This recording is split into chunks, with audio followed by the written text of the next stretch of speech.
Yo, last day. This is like the last day of school vibes, like for real. About to walk in these doors for potentially the last time. Potentially, we'll see what happens. But still got a lot of things to do. Great mood. We'll see what happens. We'll see if I break down a little bit later on, but here we go. Message for James, bye. Don't get attacked by monkeys. Enjoy the rubber duckies. Oh, you filmed it? Yeah, got it. See? Yeah. Yeah, I don't know, like, maybe this is like some test footage. There we go. Because He's finally leaving. Wow. I'm kidding. Actually kidding. You see, like, this is why I'm leaving. Like, treatment like this. Treatment like this. So, Ray, just smile. He's gonna montage Ray. Okay, there we go. That's it. Last day.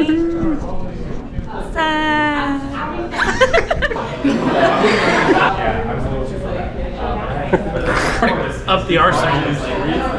Okay, now, Bob, I haven't even done my first video trying to get me demonetized. Oh. Dang it. I opened my mouth.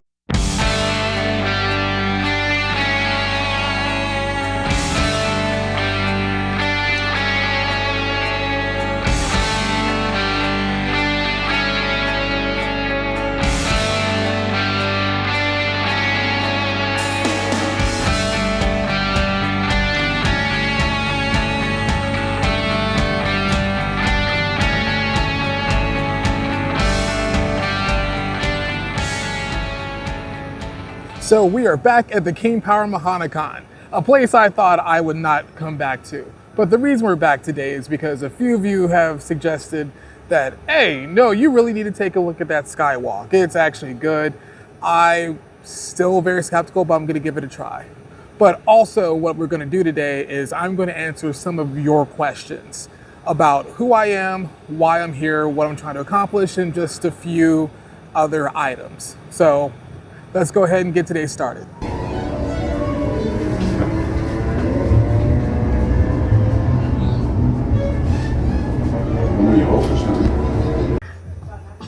Yo, would I tell you that there is a little boy that I met in London a few years back that would have an absolute field day on this thing, especially terrorizing his sister? Oh my goodness, he would not know how to act on this.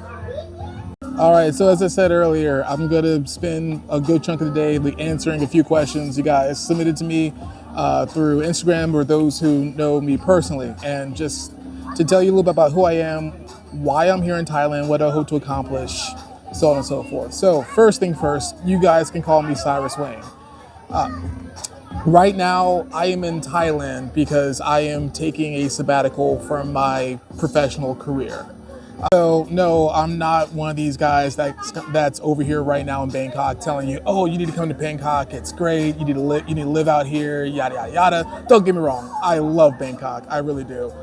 This is my second-ish time here, but that's not my purpose. This is my first stop out of a few over the next several months. But I came to this region last year first on vacation, and I absolutely loved it.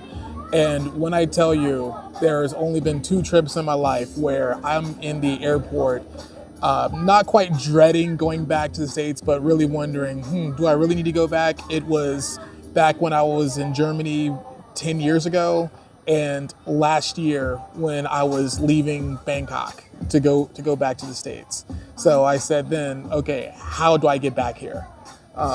And right now I'm just in a place in my career and honestly my life to where I just needed to kind of just take a step away from what I was doing and really figure out, is that the path I wanted to continue to go on? You know, the stereotypical climbing the corporate ladder, was that for me, or do I want to do something else? Because I'm doing okay in my career. I've reached every milestone I wanted to so far, but the weird thing is, it didn't feel as good as I thought it would. So that combined with several conversations, one with my own mom, and a few like life is short type events. I'm just going to keep it there. A few life is short type events that happened around me, where I said, okay, now is the time for me to take a little bit of a break, to take a step back, and do something I've wanted to do for a while, and that's like longer term travel, versus the 1, 2, last year 3 weeks that I did take, and really get to explore an area, explore a region, and also document it, which is really, I didn't really want to document it originally.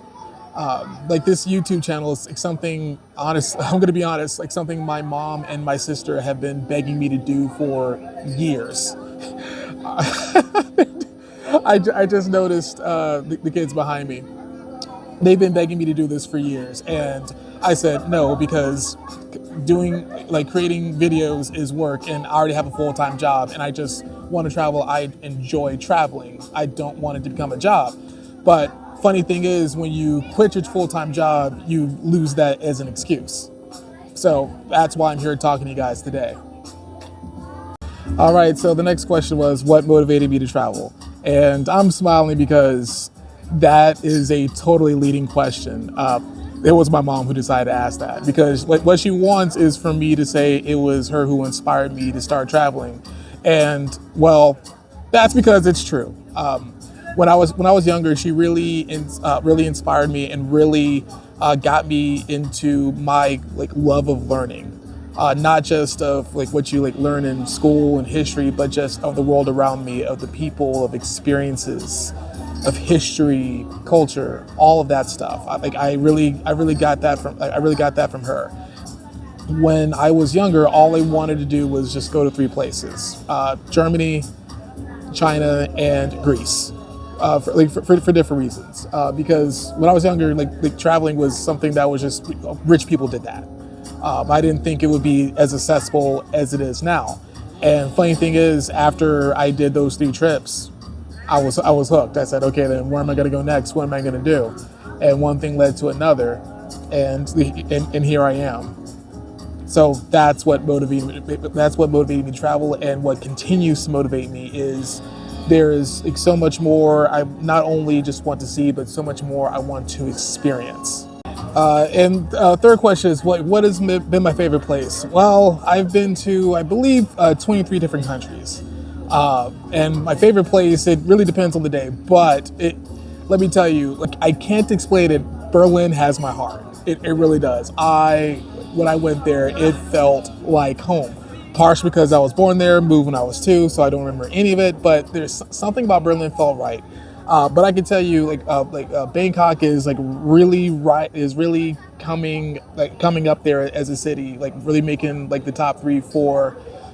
Amsterdam, Amsterdam specifically is another place that I enjoy, as well as down in Medellin. Medellin's one of the most beautiful cities I've been to. It's tucked in the mountains. The weather is phenomenal. Food is good. One of my favorite restaurants on this planet is there. But really, my favorite right now is Berlin. All right, so we're about to leave the SkyWalk, going to our next destination today. And after now doing the SkyWalk, after talking so much trash about it a couple weeks ago, I still say this is overrated. I'm just gonna be honest. I don't know why. Maybe just didn't really do it for me. Maybe it would for some people, getting that view, even standing over that glass. It was an interesting experience, but it was honestly for me, it's something I could have done without. But I guess I'm glad I did it just for the sake of doing it. But it is what it is. Let's go. All right, so now we're at ICONSIAM Mall, as you can clearly see by the sign behind me. It's one of the who knows how many luxury malls here in Bangkok. A lot of luxury presence: Gucci, Cartier, Louis Vuitton, all that other stuff. The reason why I'm here and want to show you this isn't because of all that, because it's just a mall. There's nothing interesting about the mall, but to me, what is interesting here is the market that's on the bottom floor. It is a full-blown market of food, items, things like that. So what I'm going to do is I'm going to answer the next several questions as I overlay there's just the scenes from this market, which to me is the most incredible part of this whole mall. Has traveling given you a fresh perspective on life or changed how you see things? Yes, and this is going to sound incredibly cheesy, but yes, it's opened me up to a lot of new experiences. So the biggest thing is I am a solo traveler. I think I've only been to 3 places with other people. That's it, but I'm mostly solo traveler. But what that's allowed me to do was, as I'm traveling myself, just open myself up to meeting new people, and I get to like kind of move at my own pace and kind of do the things that I enjoy doing. I'm an as far as the perspective and how I see things. One of the biggest things I've learned firsthand, but fact is, from what I've seen, is that all of us, we are the same, okay? We are the same, we just do things a little bit differently. And that's one of the biggest things I learned. If you talk to an average Frenchman, an average Canadian, an average Indian, Thai, German, you name it, and if you talk to an average person, like your interactions with them are basically going to be similar. They're going to talk about the things that they care about, and you'll find out that they're mostly the same. The things that they worry about, find out they're mostly the same. It's just culturally, we just do things a little bit differently, and that is absolutely fine. That's one of the biggest things that I've learned, and I try to apply when I deal with like anybody from any background or any walk of life. Okay, what are the cons that you dread about traveling? The actual act of traveling itself. Packing up, going to an airport, getting on an aluminum tube, and just cruising at about 30,000 feet in the air. That is what I don't like about it, and what I dread, basically. If not just from the sake of, fear of flying or anything like that. Although when you hit a certain level of turbulence, then you gotta get worried. But for me, the main thing is just the whole rigmarole of do I have everything? Do I have all my documents? Is the flight on time? Are the security, are they jerks? Things like that. And just the amount of time it takes to get from point A to point B. That's what I honestly don't like about this whole thing. But once I get there, it makes it all worth it. All right, so now that we're done here, it's actually time to get some lunch, which is another reason I came here, because it's close to where I wanted to go for lunch. You see what happens when I plan things ahead? All right, here we are. Original Pad Kra Pao, 1993.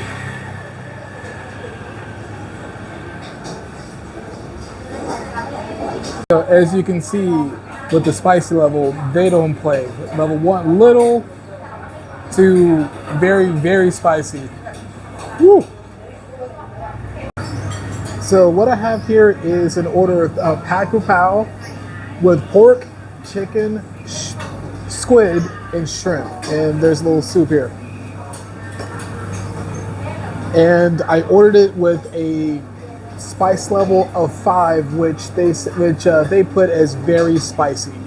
So hopefully it doesn't disappoint. But also it got the fried egg here. You have to, if you order Pad Kra Pao, you have to order with the fried egg. Otherwise, you're doing it wrong, and I will judge you.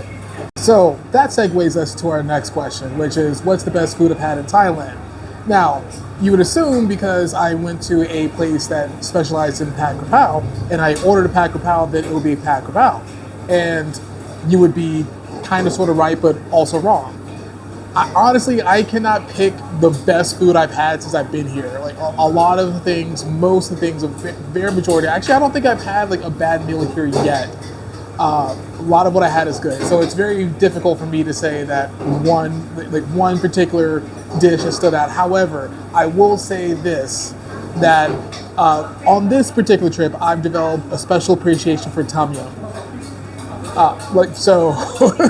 I can say that very confidently. Honestly, I was a little worried that I didn't order it spicy enough again. I got it at a level 5, and it took a while, but it was a little delayed, but once the spice hit, it was at like the perfect level. Clear up the sinuses a little bit, but it wasn't overpowering where, you know, my eyes watered just a little bit, just enough. But I'm not like, I wasn't really dying. So excellent, like just perfect level. Although I probably could have gotten a little bit more, but I think that was good where it was. All right, so I am now here in Lufini Park to answer a couple more questions. Next question, do I try to learn the language? I try to learn very basic phrases. My thing is, for as long as I'm going to be in a specific country, the amount of time it would take for me to learn that language is not really worth the trade-off. The only language I tried to learn was Spanish, and that was one of my pandemic hobbies back when people were learning how to bake bread. That type of that was kind of my hobby. So I do know a little bit of Spanish, not enough to carry a conversation, but enough to where, like, when I do go to Mexico, Colombia, or hopefully Costa Rica pretty soon, I can at least kind of get around. But no, I live and die by Google Translate. I just said, yeah, I'm just going to try to get some very, like, you know, what they call, like, you know, traveler's language down. How to get to certain places, where's the bathroom, how to order food, stuff like that. So those are the very basics that I try to learn. But conversationally, nah, I don't bother. Okay, so the next question is, what are the things I look for when I determine my next location? It's things to do, points of interest, what's the history, do I find the culture interesting, how was the food, that type of deal. I'm looking for not quite an adventure, I'm not as adventurous as I used to be, but I'm looking for something different, a story to tell. I am not a beach guy. I am not the type that will go somewhere just to lay up on a beach for a week, you know, wake up at noon, hit the swim up bar and just do that. I would go crazy. Any place that I can find enough to do for the amount of time that I'm going to be there, those are the things that I look for when I'm trying to pick a location of where to go to next. So I was actually about to leave this park, and I'm almost like a little disappointed because usually, like, you're around this park, you'll see a few monitor lizards just drinking water, mind their own business, and I was really looking for one, and I was about to be upset I didn't see one until. Yeah, look at him. Look at him. Oh my goodness. Look, yeah. See again, they just mind their own business around here. Now we're in Benchakitti Park, known for its green SkyWalk, which I'm going to overlay as I talk to this next segment, as well as there's another part of the park next to the water, which I'm going to overlay as well. But I am a sucker for good green space in a city, and by goodness, this park has a ton of green space. As a matter of fact, what would deter you from visiting somewhere? For me, the biggest detriment is safety. Whenever I decide to go somewhere, I make sure that I am as safe as I possibly can be. And what I mean by that is just by, if I exercise my common sense, don't put myself in insane situations, do I feel confident that I can be okay? That is the main thing. So, and one of the reasons why, as much as I would love to go to certain places in the Middle East, as much of a historical and culture buff as I am, not the move. And same thing to be said about certain countries of Sub-Saharan Africa I would love to visit, but again, safety is my biggest thing. And yes, I know a lot of people still go and they still have a good time, but for me, this is just me personally, there are other places I can go that I feel fine, where I can wait out a little while until certain situations get better. Oh, would I stay somewhere outside the U.S.? The answer, very simply, is yes. If the correct situation presented itself, I am open to residing outside the U.S. longer term. Here's the thing: life is weird. You never know where it takes us, which is one of the reasons I'm out here right now. One of the things I'm trying to determine is, do I, like, again, I was here last year in this part of the world. I loved it, but when you're here on vacation, that's one thing. That's one mentality. But when you're here longer term, and you have to do things like go to the grocery store, make a doctor's appointment, things of that nature, are you able to adjust to the little things? That's one of the reasons I'm out here right now. But if the right situation comes up, whether it be something with my profession, something in my profession, might get something entrepreneurial, or I might meet someone. You never know, right? But no matter what, if the situation arises, I am definitely gonna open to being in the U.S. And as far as where, I'm open to just being anywhere, whether it's over here. I told you I love Germany. I love like Berlin. It could be in Germany. I don't see myself living in England, honestly. But I'd be open to like living in a lot of different places. But preferably, like, it would be somewhere in this area. It would, like, probably be in Germany.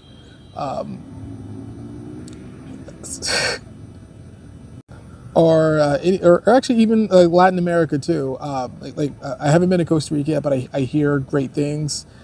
It just comes down to a good situation, decent weather. I say decent weather, knowing the weather in Germany is not really that great, especially the winters are kind of ridiculous. But again, I liked it there.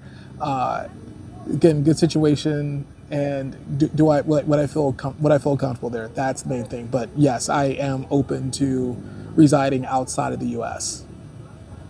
With that, we got one more stop and one more question that needs to be resolved before I call it a day.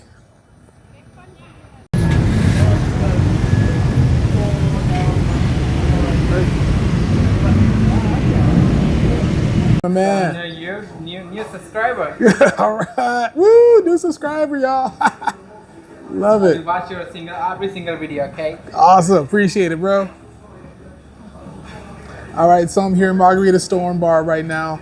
Just winding down the day. Been out all day, just going to a couple of spots in Bangkok. Now I'm just finished up with a nice cold one. So what's special about Margarita Storm bar is that it's open 24 hours a day, which would be helpful if I was here during American football season, which goes to the last question. And I'm not even joking when I tell you this is one of the most popular questions I got before coming out here, and that is, how do I plan on keeping track of the NFL this season?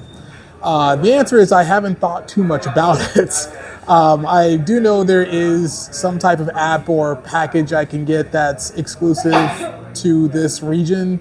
Doesn't cost a ton of money, where I can watch games on delay, which is fine because I'm not staying up until 3-4 o'clock in the morning to watch the games. As much, for those of you who don't know, I am a diehard Dallas Cowboys fan, and as much as I love my boys and I want to watch them every Sunday, staying up until that time of morning just doesn't quite work out. So point is, I will find some way to keep in tune with football this season, both American football and the EPL. We'll see what Chelsea decides to do. But I probably won't be watching a ton of live games through most of the NFL season, the first part of the EPL, depending on what happens past December. Anyway, thanks for joining me today. I hope I answered some of your questions. And if you have any more questions, this will probably be the first one I do. Throughout my journey, I still have until at least December, at least doing this. So if you have any questions, drop a comment, or stop by my Instagram page, shoot me a DM if you have anything, and I may address it either directly or in a future video. Until then, cheers.